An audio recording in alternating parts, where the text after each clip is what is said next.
दोस्तों, अगर कोई हमारे देश के नागरिकों को छूने की गुस्ताखी करेगा तो उसे जवाब तो देना ही होगा। जो हमारे देश पर आंख उठाएगा मैं उसे छोड़ूंगा नहीं, क्योंकि मेरा विश्वास संपूर्ण राष्ट्रवाद में है। दोस्तों, चीन भारत के खिलाफ किसी ना किसी तरीके से साजिश रचने की कोशिश करता है और हर बार मुंह की खाता है, लेकिन ये चीन फिर भी नहीं सुधरता। चीन ने भारत के खिलाफ फिर से साजिश रची है। इस पर शी जिनपिंग के इशारे पर भारतीयों को छूने की हिमाकत की है और इसमें एक चाइनीज कंपनी भी शामिल है। इस पर शी जिनपिंग के इशारे पर चाइनीज कंपनियों ने 3 भारतीयों को बंधक बना रखा है। जी हां, हमारे भारतीय भाइयों को बंधक बना रखा है। इसीलिए मैं प्रदीप भंडारी आज आपका जो सवाल है जी न्यूज उसको उठाएगा और मुहिम आगे बढ़ाएगा। चीन ने हमारे भारतीय नागरिकों को छूने की हिमाकत कैसे करी और जब कैसे भारत यानी हम लोग चीन को मुंह तोड़ जवाब देंगे, इसको मैं आज आपके सामने खुलासा करूंगा। चीन, सचेत हो जाओ।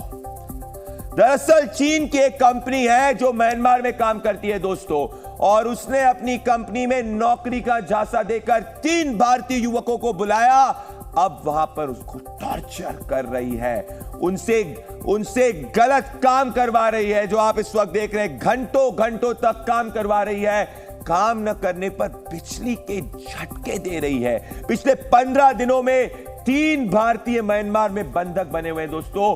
म्यांमार में चीन की कंपनी के कब्जे में फंसे हमारे भारतीय भाइयों ने जो वीडियो अपने परिवार को भेजा वो मैं आपको सामने सुनाना चाहता हूं दोस्तों, ये जो वीडियो आप देखेंगे ये हमारे 3 भारतीय भाइयों का है।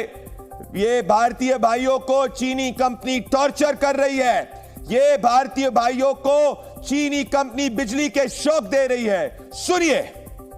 यहाँ पे मार के भी अगर डाल देंगे ना तो कोई भी यहाँ पे एक्शन नहीं लेने वाला है किसी भी कंट्री का। क्यों? क्योंकि वो दिखा देंगे कि कुछ नहीं हुआ है। हमारे यहाँ एम्बेसी वगैरह भी कोई एक्शन नहीं ले रही है, क्योंकि यहाँ पे मैंने कई सारे बंदों से बात की हुई। ये कंपनी का आईडी कार्ड है, आप देख सकते हैं कि चाइना की कंपनी है। बाकी मैंने इनका डॉक्यूमेंट भेजा हुआ है। ये चाइना की कंपनी है, आप देख सकते हैं। ये इनका कार्ड है।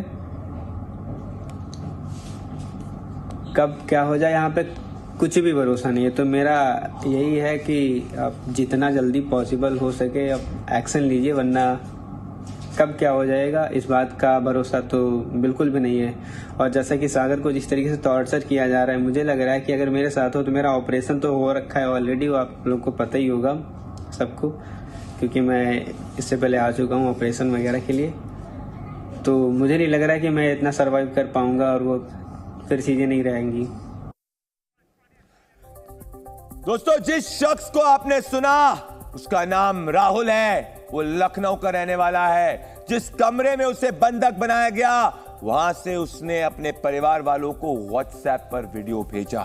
इस वीडियो में राहुल, हमारा राहुल अपना आई कार्ड दिखा रहा है और जो चाइनीज कंपनी का है दोस्तों, उसके साथ उसका एक दोस्त भी दिख रहा है, वो भी बंधक है।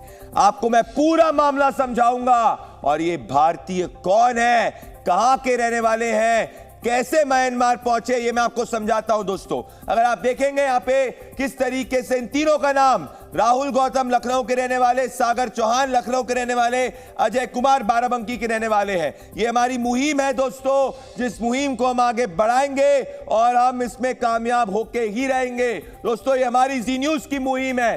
3 भारतीय भाइयों को वापस लाना है और हम लाकर ही रहेंगे दोस्तों। जी न्यूज के साथ, हमारे साथ पूरा देश है, इन तीनों भारतीयों के साथ में है दोस्तों। ये हमारी मुहिम है कि इन तीनों भारतीयों को हर हाल में भारत वापस लाना ही है। मैं आपको बताता हूं कि आखिर ये भारतीय चाइनीज कंपनी के चंगुल में कैसे फंसे दोस्तों।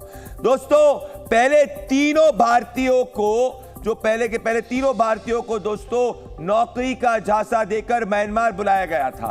फंसाने के लिए पहले राहुल को दिल्ली से मलेशिया बुलाया गया और एक कंपनी में नौकरी दिलाने का वादा किया गया, लेकिन मलेशिया आने के बाद उसे एकदम से फ्लाइट से म्यांमार भेज दिया गया।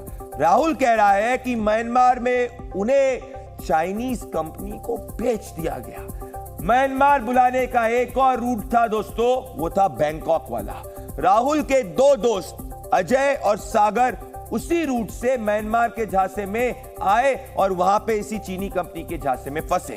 दोनों को दिल्ली से बैंकॉक बुलाया गया और वहां से अचानक उन्हें फ्लाइट से म्यांमार बुलाया गया और उसी चाइनीज कंपनी को सौंप दिया गया जहां पहले से ही राहुल बंधक बना था। मतलब पूरी स्ट्रैटेजी से काम हुआ है दोस्तों कंपनी में उन सब से 18 से 20 घंटे तक काम कराया जाता है।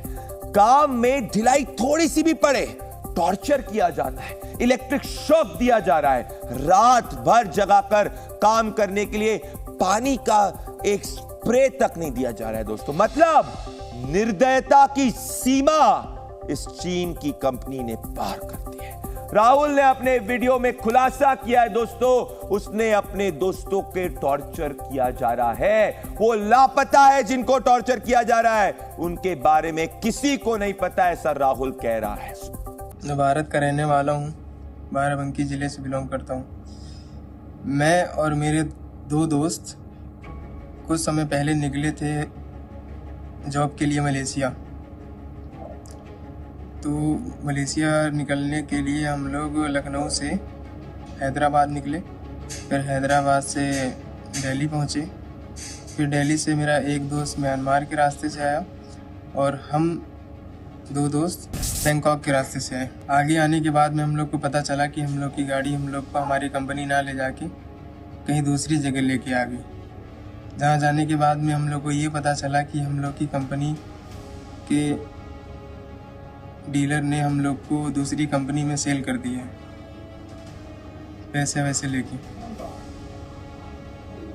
फिर वहाँ पे इस जगह पे हम लोग के साथ में बहुत ही अजीब हरकतें हो रही हैं। यहाँ के लोग जो हैं हम लोग के साथ में मिसबिहेव कर रहे हैं, मारना पीटना और टॉर्चर करना, रूम में बंद कर देना,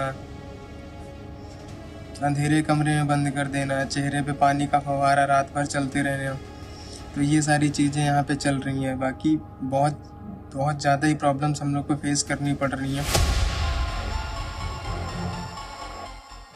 इन लोग जाना था मलेशिया, ये मलेशिया ना जाके इन लोग का जो एजेंट था इन लोग ने बुलाया म्यांमार में। ये लोग मतलब वहाँ फंसे हैं, 17-18 घंटा काम करवा रहे हैं, ना कुछ खाने पीने सही दे रहे हैं। वहाँ मतलब ये भी नहीं, मतलब वहाँ छूट के ऐसे आप आएंगे, छोड़ेंगे नहीं छोड़ेंगे, ये भी नहीं कोई वो वहाँ पे है। यहाँ की इनकी आर्मी मुझे उठाई 3-4 बंदों के साथ और बंदूक तानते हुए ये मुझे यहाँ पे लेके आई और यहाँ पे लोगों को टॉर्चर किया जाता है, मारा पीटा जाता है और उनसे स्कैमिंग कराई जाती है। अगर वो अपना डेली का डेटा टारगेट नहीं कंप्लीट कर पाते हैं तो उनको इलेक्ट्रिक शॉक दिए जाते हैं, जिससे कि मैं बचना चाह रहा हूँ। तो अब मुझे यहाँ से इंडियन गवर्नमेंट से बस यही उम्मीद है कि निकाला जाए, वरना पता नहीं कितने दिन जिंदा हूँ मैं, इस बात का कोई आइडिया नहीं है कब। और मैं अपने दोस्तों को भी लेके आया हूँ, नाम है पंकज और सागर चौहान। असल में ये मेरे दोस्त ही हैं, खास दोस्त हैं। और सागर चौहान ये भी मेरे साथ पढ़ते थे। तो मेरी इंडियन गवर्नमेंट से बस इतनी सी उम्मीद है कि मुझे यहाँ से निकाल लें। और इन लोगों को थाईलैंड रूट से बुलाया गया था। अजय और सागर जब थाईलैंड पहुंचे तो वहाँ इनको बाई कार से 10-12 लोगों ने इनको गन पॉइंट पे इनको वहाँ जंगल के रास्ते जो भी है इनको म्यांमार पहुंचा दिया। और राहुल को म्यांमार होटल से इनको उठा के वहीं पे उस कंपनी में एक जगह है कोई गांव मेवाड़ी करके, वहाँ पे इनको एक कंपनी में ले जाया गया। वहाँ पे जब तीनों लड़कों ने विरोध किया कि हमें मलेशिया जाना था जॉब करने के लिए, तो इन लोगों को वहाँ डरा धमका के मार पीट के मोबाइल इनका और पासपोर्ट सारी चीज़ें जब्त कर लिए। तो एक लड़के के पास 2 फ़ोन थे, एक्स्ट्रा में 1 फ़ोन था, तो वो बच गया। उसी के माध्यम से इन्होंने लोगों ने घर पे अपनी सूचना दी कि हमारे साथ ऐसा ऐसा हुआ है, हमें वहाँ पे एजेंट ने बेच दिया। दोस्तों राहुल, अजय और सागर के परिवार ने लखनऊ के थाने में केस दर्ज कराया है और विदेश मंत्रालय से गुहार लगाई है कि उन्हें जल्द से जल्द वापस बुलाया जाए। दोस्तों मुझे अपने विदेश मंत्रालय पे पूरा भरोसा है कि हम इन 3 भारतीयों को लाकर ही रहेंगे। दोस्तों चीन की एक बड़ी कमजोरी है कि उसको मेमोरी लॉस हो जाता है, शायद भूल गया वो कि अब ये भारत पुराना वाला भारत नहीं है, ये नया भारत है जो अपनी कूटनीतिक ताकत से दुनिया के किसी भी देश में फंसे भारतीयों को बचाने की ताकत रखता है। इसी साल फरवरी में हमने खाड़ी देश कतार की मौत की सजा काट रहे 8 भारतीयों को सजा ही सिर्फ माफ नहीं कराई दोस्तों, बल्कि उनमें से 7 भारतीयों को सुरक्षित देश वापस लाने में हम कामयाब हुए। तो सुन लो चीन, सुन लो ध्यान से, ये हमारी ताकत है। अब बारी म्यांमार की है, जहां 3 भारतीय चाइनीज कंपनी के चंगुल में फंसे हैं, उन्हें टॉर्चर किया जा रहा है। अब 3 भारतीयों को जल्द से जल्द वापस लाना है और जी न्यूज ने भी इस मुहिम को अपनी मुहिम बना लिया है। दोस्तों हाल ही में भारतीय सरकार कंबोडिया में फंसे 250 भारतीयों को सुरक्षित घर वापस लेके आई है। उन भारतीयों को भी नौकरी का झांसा देकर बुलाया गया था और उन्हें जबरदस्ती स्कैम करवाया जा रहा था। 2023 में सूडान के गृह युद्ध में फंसे 4000 से ज्यादा भारतीयों को ऑपरेशन कावेरी के तहत हम लेकर आए थे। 2022 में म्यांमार, कंबोडिया और लाओस में जबरदस्ती बंधक बनाए गए 130 भारतीयों को हम वापस लेके आए थे। 2022 में यूक्रेन के वॉर जोन से 18,000 से ज्यादा भारतीयों को सकुशल भारत से लेकर भारत हम लेकर आए थे। दोस्तों मैं आपको पूरी ये बात समझाऊंगा, पर ये शी जिनपिंग, कान खोलकर सुन लो, चीन की कंपनी की साजिश कामयाब नहीं होगी। दोस्तों ये शी जिनपिंग अच्छी तरीके से समझ ले कि ये साजिश कामयाब नहीं होने वाली है। क्यों नहीं होगी ये साजिश कामयाब, मैं आपको बताना चाहता हूं। ये भारत और भारतीयों के खिलाफ चीन पहली बार साजिश करने की कोशिश नहीं कर रहा है। ये साजिश जो क्या प्रक्रिया लंबी है। चीन भारत की जासूसी करता है, किसी ना किसी बहाने जासूसी करने की कोशिश करता है। अभी हिंद महासागर में जासूसी करने के उसके जहाज जो थे वो निगरानी कर रहे थे, कोशिश की, लेकिन उसकी कोशिश हमने नाकामयाब कर दी। पड़ोसियों को भड़काता है, नेपाल, श्रीलंका और बांग्लादेश को भड़काने की कोशिश कर रहा है, लेकिन उसको भी वहां पे नाकामयाबी हासिल करनी पड़ी। घुसपैठ की कोशिश करने की कोशिश करी। 2020 में गलवान की घटना तो इन्हें अच्छी तरीके से याद होगी। भूलने के वजह भी दोस्तों ये कभी भूल नहीं सकते हैं, फिर भी वापस से इनको सबक सिखाना जरूरी है। विस्तारवाद का प्रोपेगेंडा करता है, आए दिन भारतीय इलाकों का नाम बदल देता है, लेकिन उसकी मंशा हमेशा से नाकामयाब होती है। और हम भी तुम्हारे इलाके का नाम अभी बदले नहीं है, क्योंकि तुम सुधर जाओ, अभी भी मौका दे रहे हैं दोस्तों, सीधी उंगली से सुधर जाओ। तो मेरा मानना यह है दोस्तों कि यही चीन पाकिस्तान के आतंकियों का साथ देता है और यूएन में आतंकियों का बॉडीगार्ड बन जाता है। अब तो चाइनीज लोन ऐप वाली धोखेबाजी भी कर रहा है।